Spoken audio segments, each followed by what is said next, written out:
जी जी। देखिए, किसानों के आने की बात के बारे में ये बताऊं मैं आपको कि दक्षिण भारत में भी जो वहां की खेती किसानी है, जैसे वहां पे कॉफी की है, प्लांटेशन है, काजू का है, और अदर्स जो छोटे छोटे वहां के मसाले और ये जो स्पाइस ग्रोअर्स है, मसाले उत्पादक हैं जो वहां पे खेती होती है, उन सब लोगों से भी, उनके प्रतिनिधि मंडलों से, उनके लोगों से भी राहुल गांधी मिल रहे हैं। कल बल्कि कोल्लम में भी है उनका, जो काजू उत्पादक किसान है उनसे उनकी मुलाकात है, उनकी समस्याओं के बारे में मुलाकात है। किसानों, मछली उत्पादकों के बारे में, क्योंकि ये कोस्टल एरिया है और कोस्टल बेल्ट में आपको मालूम ही है कि मछली पकड़ना एक बहुत बड़ा व्यवसाय है। लोगों की आजीविका उसके ऊपर निर्भर है। तो वहां पे क्योंकि किसी न्यूक्लियर प्लांट का पानी समुद्र में छोड़ा जा रहा है, तो उस वो गर्म पानी की वजह से मछलियां वहां मर रही हैं। उससे वहां के जो मछली पकड़ने वाले मछुआरे हैं वो परेशान है। तो मैं मछुआरों को भी एक तरह का किसान ही मानती हूँ, कि जो मछली की खेती करते हैं एक तरीके से। तो अगर वहां पर राहुल गांधी उनसे मिल रहे हैं, तो डेफिनेटली राहुल गांधी खुद भी चाहेंगे कि जब वो उत्तर भारत की किसान बेल्ट में आए, तो वो उनसे मिले। और मेरा मानना ऐसा है, जैसा अभी डॉक्टर पाचपोर ने कहा कि एक मैं चाहता हूं कि एक शक्ति परीक्षण हो केंद्र और भारत जोड़ो यात्रा के बीच। तो मुझे ऐसा लगता है, देखिए ये मैं हाइपोथेटिकल है, मेरी कल्पना है, और क्योंकि मैं फोर्स ही कर पा रही हूँ कि अगर वो क्षण, जो मेरा मानना है दिल्ली के चारों तरफ रोक दिया जाएगा, वो क्षण आता है, तो उस टाइम डेफिनेटली बहुत भारी संख्या में किसान निकल के आएंगे बाहर। क्योंकि एक एक जो जिस शक्ति परीक्षण को हम यहाँ स्टूडियोज में बैठे हुए लोग इंतजार कर रहे हैं, तो उस शक्ति परीक्षण से जो आज राहुल गांधी में विश्वास जनरेट हुआ है, वो विश्वास अचानक 1000 गुना ऊंची छलांग लगाएगा कि अरे, ये आया है असली सत्याग्रही, ये आया है हमारा बारडोली का पटेल, सत्याग्रह करने के लिए हम हमारे लिए आया है ये। तो वो डेफिनेटली वो निकल के आएंगे, मेरा मानना ऐसा है। यहाँ पे क्योंकि जिस वक्त क्या होता है कि जो आप एक लहर की बात करते हैं कि भी लहर चलती है चीजों की, तो इसी तरीके से ये भी एक लहर का रूप लेगा।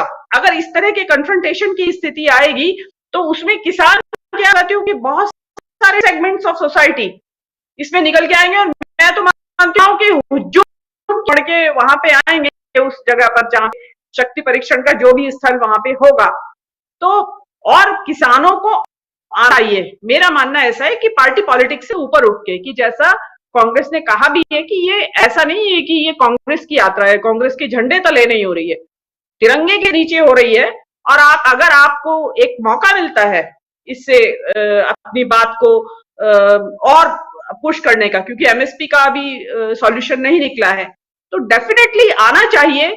2024 में उम्मीद की अगर कोई कोलिशन गवर्नमेंट बनती है कांग्रेस के नेतृत्व में, तो डेफिनेटली कांग्रेस की जो सरकार बनेगी, या जो कोलिशन गवर्नमेंट तथाकथित मतलब हमारी कल्पना में बनेगी, तो डेफिनेटली वो किसानों के मुद्दों को एड्रेस करेगी।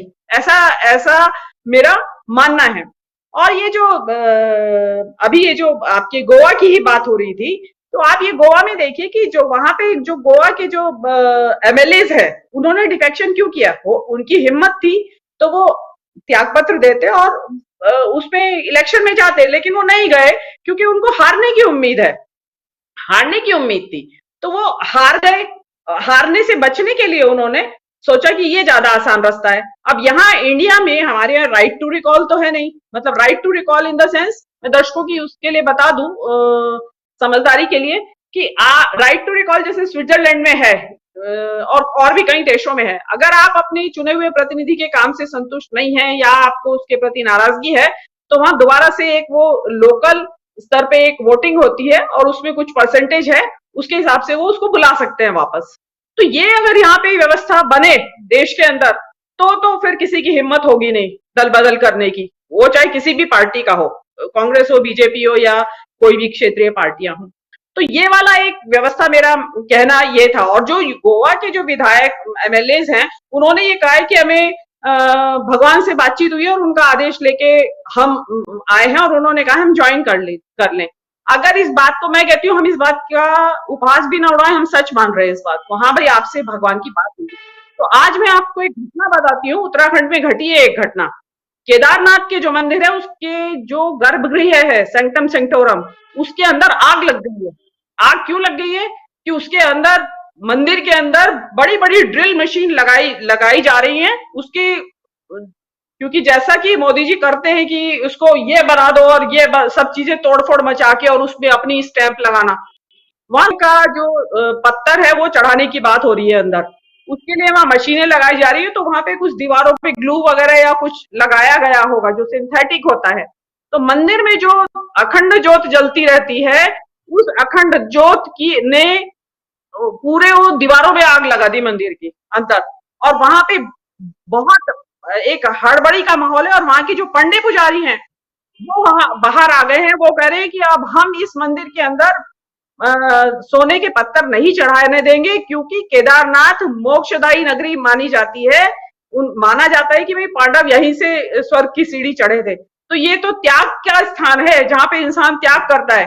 तो अगर ईश्वर का संदेश माने ऊपर से आया है, अगर ईश्वर ने अखंड ज्योति ने वहां आग लगा दी है मंदिर के अंदर, तो मोदी जी समझ जाएं, वो समझे ईश्वर के सिग्नल को, अगर दिगंबर कामत की बात से जाएं, सीरियसली लें, तो ये, और ये बताता है कि आप जो अंधाधुंध विकास कर रहे हैं, जो उत्तराखंड में इन्होंने 8 लेन हाईवे बना दिया है, जहां पे 7.5 मीटर से ज्यादा चौड़ी सड़क बनाना अलाउड नहीं है, वहां 12.5 मीटर का 4 लेन हाईवे बनाया जा रहा है।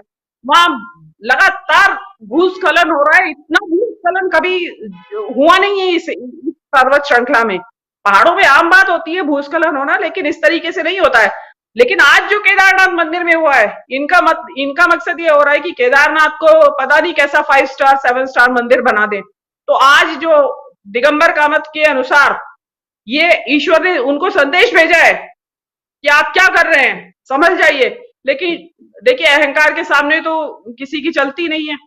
तो लेकिन ईश्वर का संदेश मोदी जी समझें तो बेहतर रहेगा। भगवान, जी ईश्वर, अल्लाह, गॉड जो भी हैं, और सब अपने हिसाब से, लेकिन उनका नाम लेकर कैसे लोग झूठ बोलते हैं, क्योंकि ये झूठ है, झूठ बोलते हैं, उसका ये नमूना है। खैर आगे बढ़ें, और झूठ बोलकर ही वोट पाए, और वोट पाने के बाद आप दूसरे खेमे में चले गए, तो ये साफ समझ में आ रहा है कि आपकी जो पूरी की पूरी जो पूरा का पूरा जो काम है, जो आप कर रहे हैं, नेतागिरी जो कर रहे हैं, वो झूठ के नाम पर कर रहे हैं। खैर, ऐसे लोगों से दूर रहें, ऐसे लोगों की बात करना भी बेकार है, समय की बर्बादी है। लेकिन यहाँ हम जो बहुत महत्वपूर्ण बात कर रहे हैं वो ये कि राहुल गांधी की यात्रा और इधर नीतीश कुमार का जो ऐलान है, इसको लेकर के, और इसमें डीके शिव कुमार कांग्रेस के कर्नाटक प्रदेश कांग्रेस के अध्यक्ष हैं, उनको ईडी का समन, वो भी तब जबकि 15 दिन बाद